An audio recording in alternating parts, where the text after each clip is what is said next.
Bacaan pertama. Pembacaan dari surat pertama Rasul Paulus kepada Timotius.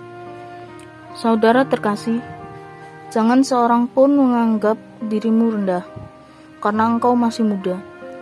Jadilah teladan bagi orang-orang beriman, dalam perkataan dan tingkah laku, dalam kasih, kesetiaan, dan kesucianmu. Sementara itu, sambil menunggu kedatanganku, bertekunlah dalam membaca kitab suci, dalam membangun dan mengajar.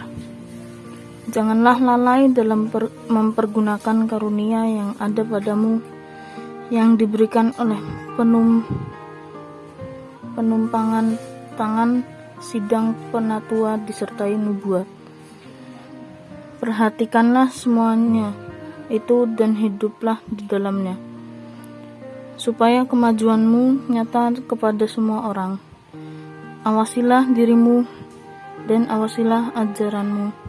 Bertekunlah dalam semuanya itu, karena dengan berbuat demikian, engkau akan menyelamatkan dirimu dan semua orang yang mendengar engkau. Demikianlah sabda Tuhan. Inilah Injil Yesus Kristus menurut Lukas. Pada suatu ketika, seorang Farisi mengundang Yesus makan di rumahnya. Yesus datang ke rumah orang Farisi itu lalu duduk makan. Di kota itu ada seorang wanita yang terkenal sebagai orang berdosa.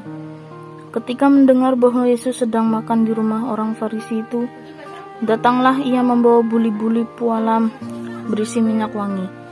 Sambil menangis, ia berdiri di belakang Yesus dekat kakinya, lalu membasahi kakinya dengan air matanya dan menyekannya dengan rambutnya.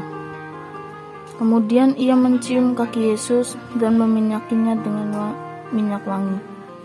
Ketika orang Farisi yang mengundang Yesus melihat hal itu, ia berkata dalam hati, "Seandainya dia ini nabi, mestilah ia tahu siapakah dan orang apakah wanita yang menjamahnya ini. Semestinya ia tahu bahwa wanita ini adalah orang yang berdosa." Lalu Yesus berkata kepada orang Farisi itu, "Simon, ada yang hendak kukatakan kepadamu."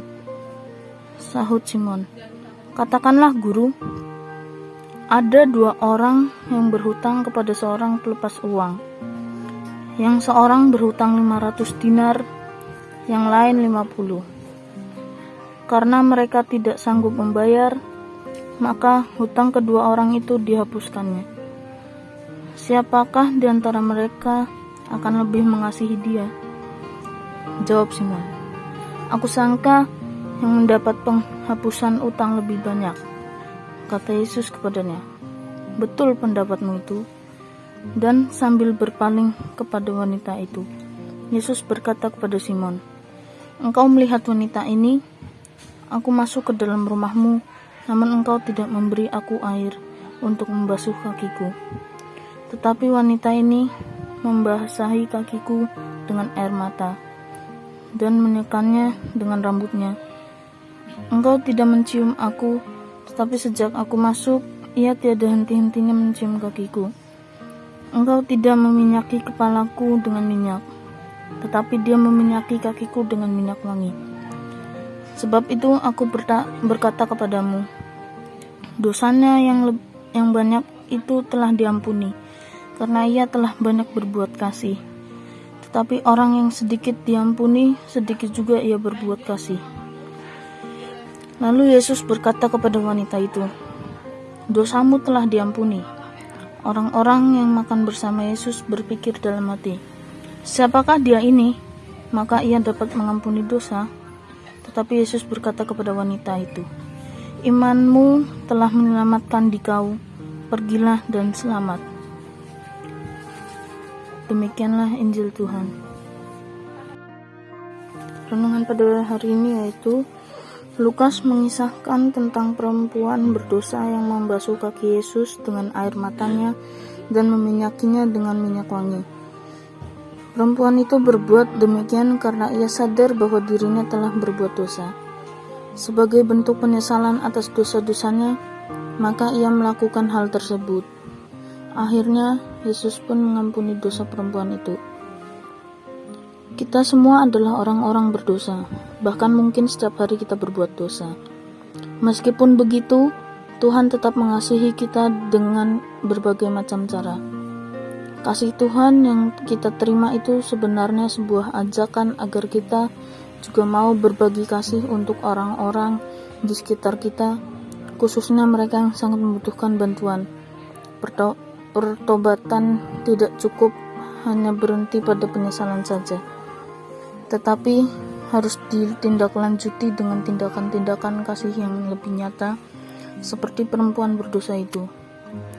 Dan akhirnya Yesus bersabda, dosanya yang banyak itu telah diampuni sebab ia telah banyak berbuat kasih. Marilah kita berdoa. Dalam nama Bapa dan Putra dan Roh Kudus. Amin. Allah yang Maha Rahim, ampunilah dosa-dosa kami, dan semoga kami semakin mampu mengamalkan kasih di tengah keluarga dan lingkungan hidup kami. Amin. Dalam nama Bapa dan Putra dan Roh Kudus. Amin.